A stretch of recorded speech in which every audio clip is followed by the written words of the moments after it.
Time counts and keeps on counting, as they said in one of the Mad Max movies. So, with the passage of time, I must admit, I draw on memories that are not all inclusive. But at the request of NLF leader Gary Stomper, I'm happy to include this brief history.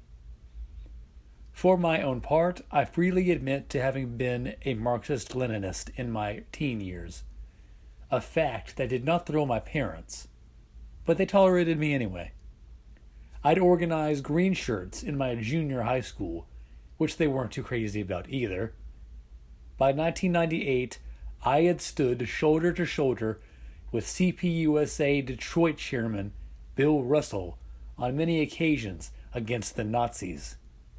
During this time, I met CPUSA leader Gus Hall, who I rather liked at the time, and CPUSA chief writer James Barnes, who was so terrified of the approach of the Nazis when he was visiting one weekend that he had to be driven back to Ohio.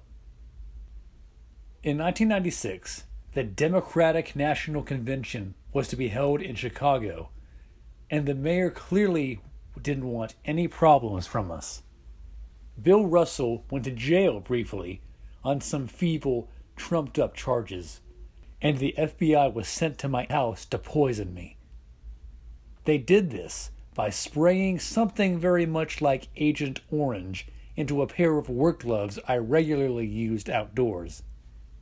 As a result, the skin on my hands was swollen and burning off, a layer at a time, over the next 2 years.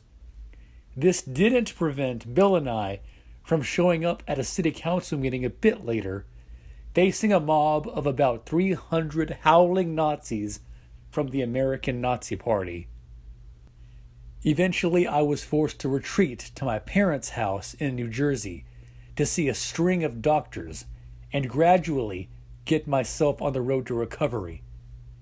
This hiatus gave me ample opportunity to look back and examine my views more closely. And I came to the conclusion that I was no longer a Marxist-Leninist. About half the people I met were perfectly good chaps, and half were stark raving bonkers.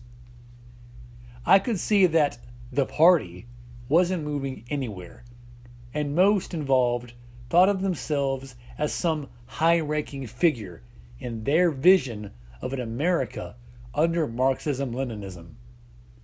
If you think of yourself in a more common occupation, the whole thing becomes a lot less attractive. 2. I had met people of the higher classes that were perfectly decent folks, contrary to the stereotypes I had pushed on me for decades. So, what was I? After spending considerable time in both thought and study, I realized that I was a nationalist, in the spirit of the great Lyndon LaRouche Jr. But I was disappointed by his movement's lack of revolutionary fervor and liberal view of government. I thought I was probably the only one. Years later, I found that this was not necessarily the case. I stumbled across a Yahoo website called American People's National Party, but it had apparently been created and then abandoned. There was no moderator, no one in charge, nothing. But I did meet with a damn good bunch of people, all asking, "Is anyone in charge here?" It was decided that, just by virtue of seniority and experience, that I should lead the AP&P. From this group, I was able to assemble an excellent operating committee, but we were plagued by a few half-wit communists that insisted on posting, and with no control over that site, so en masse, we left that particular site and created our own. Things were still largely informal, but we assembled, on paper at least, a Nationalist Women's Union of America, a Patriotic Red Guard, our militia, a Nationalist Youth League, and various departments. things got serious when, on the night of Barack Obama's illegal re-entry into the war in Iraq, I sent him a message promising him the American People's National Party's complete and total opposition.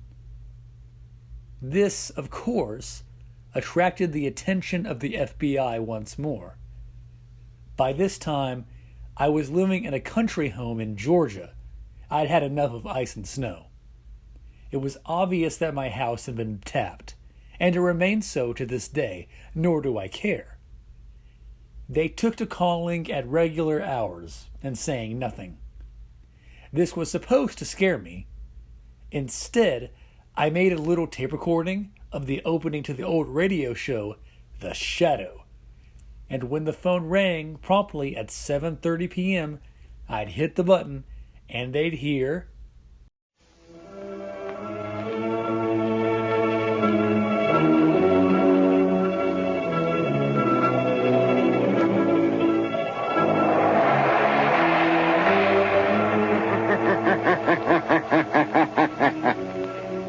Who knows what evil lurks in the hearts of men? The Shadow knows. With chapters in numerous states and connections with groups and individuals across America and abroad, including Chile and Japan, we had a presence which far outweighed our actual numbers. As mentioned before, I was fortunate in having an excellent operating committee. In particular, Deputy Chairman Stuart Young and Director of Information Mike Kessna. Both wrote reams of excellent material which we posted on our site. I was also writing a regular column on the Arizona newspaper Apache County Reporter. Its publisher had initially been leery of the word nationalist, but by the time the paper folded, he was writing some excellent nationalist material himself. In 2016, I was a candidate for the presidential race, though I always freely admitted, in our case, it was more of a slow walk. We were just there to help spread the word. Even so, the night of the election, I got calls from all over the country from folks saying, "Hey man, I voted for you." Clearly, it was time for an organizational conference. The National Convention was to have been held in Texas in 2017. Unfortunately, in spite of an enthusiastic following online, not enough people could manage to attend. Thus did I learn you can't build a real movement on a computer. We never did establish the street presence that's needed, and in this respect, the NLF has gone much farther than we did. A later meeting in New York City took place between myself, Dan Martin, leader of our sister organization, the American Nationalist Movement, and a Canadian comrade who always wished to stay anonymous but influential, as seen here. Not sure he's even still alive. He was none too well when last we spoke, and that was 2 years ago. For those on the nationalist path, we stand as one together. Support Wyatt Price TV.